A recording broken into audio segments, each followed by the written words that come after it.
bien-aimés dans le Seigneur, dans l'école de Dieu, c'est que j'aimerais nous donner comme leçon à retenir ce matin. C'est que dans l'école de Dieu, nous allons expérimenter la fidélité de Dieu. Nous allons expérimenter ce que j'appelle les dieux des souvenirs. C'est par là que je commence à prêcher. La Bible déclare que l'Éternel se souvint de Sarah et il accomplit pour Sarah ce qu'il avait promis. Dans l'école de Dieu, bien-aimés dans le Seigneur, nous allons expérimenter les dieux des souvenirs, les dieux qui parlent et les dieux qui réalisent. Pour votre information, bien-aimés dans le Seigneur, Dieu n'est pas un homme.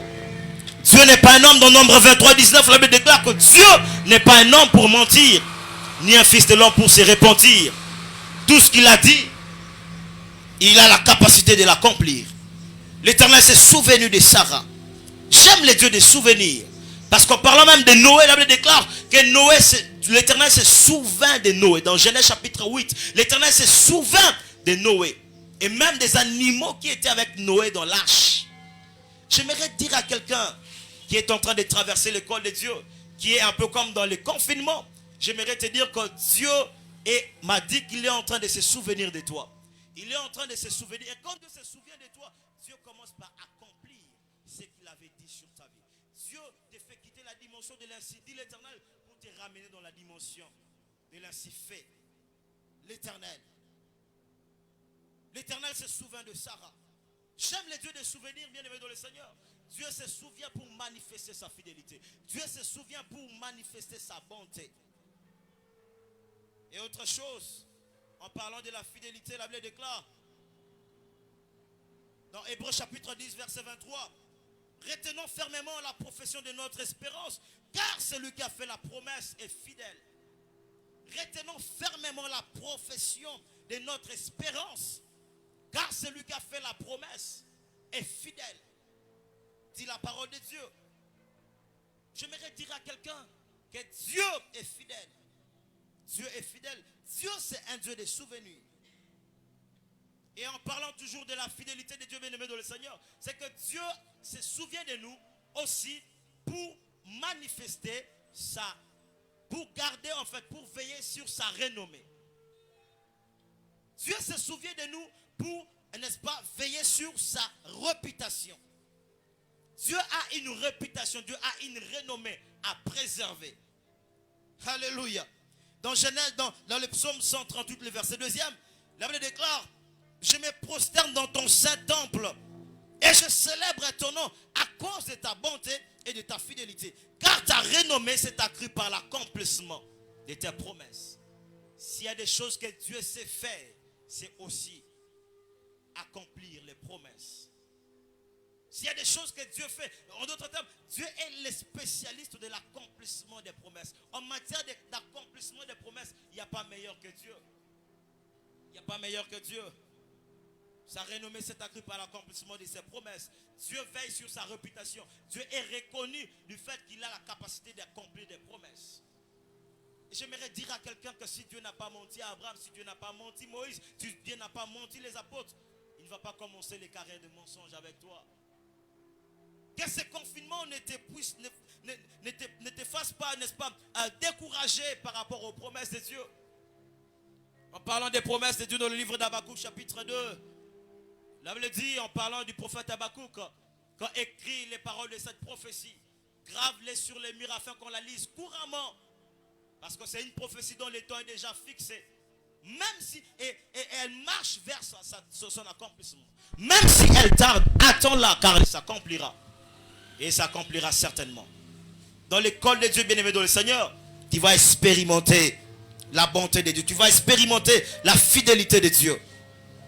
Tu vas expérimenter la fidélité de Dieu.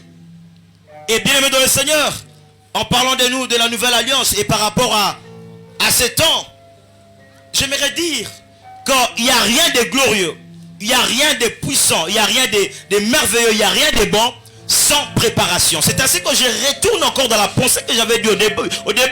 Que dans l'école de Dieu, on ne saute pas, n'est-ce pas bien aimé dans le Seigneur, les étapes. Mais dans l'école de Dieu, il faut accepter ce que j'appelle les processus divins. Écoutez-moi très bien. Avant de porter la couronne de gloire, il faut être en mesure de porter la couronne d'épines. Alléluia.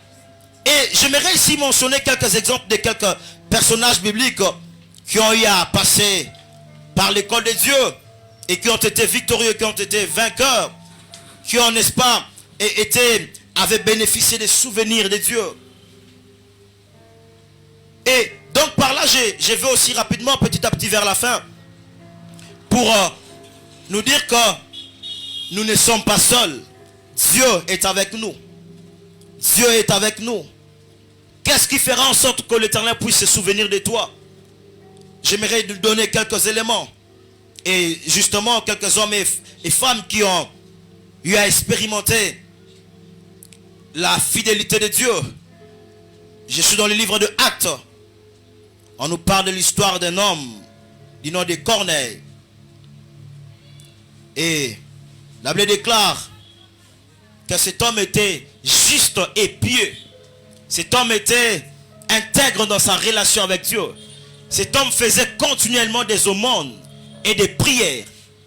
Et la Bible déclare que l'Éternel s'est souvenu, l'a visité au travers d'un ange pour lui dire: Corneille, l'Éternel s'est souvenu de toi et Dieu a vu tes offrandes et tes aumônes et il t'a exaucé.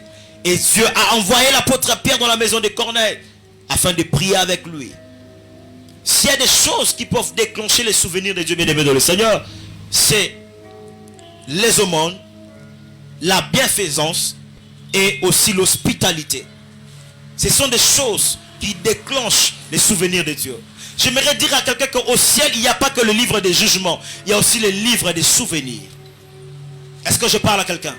Corneille était assidu par les gestes, les actes de générosité. Et j'ouvre une parenthèse pour dire à quelqu'un que pendant cette période de confinement, ne te lasse pas à faire de bien. Ne te lasse pas de soutenir les autres. Ne te lasse pas de soutenir les faibles. Dieu va se souvenir de toi. Dieu va se souvenir de toi. Ici donc je parle, n'est-ce pas, de donner. De soutenir l'œuvre de Dieu, de soutenir les serviteurs de Dieu, de soutenir les orphelins, de soutenir des pauvres, de soutenir des vieillards, des personnes qui sont vulnérables. L'Éternel se souviendra de toi. L'Éternel se souviendra de toi. Autre chose qui peut manifester les souvenirs de Dieu, bien aimé dans le Seigneur, c'est bien évidemment ce que j'appelle la louange. Écoutez ce que la Bible dit dans le livre de Genèse chapitre 29 verset 35. En parlant de Léa, la Bible dit, elle devint encore enceinte et enfantant un fils. Elle dit, cette fois-ci, j'ai loué l'Éternel. C'est pourquoi elle lui donna le nom de Judas et elle cessa d'enfanter. Ici, on nous parle de l'histoire d'une femme du nom de Léa.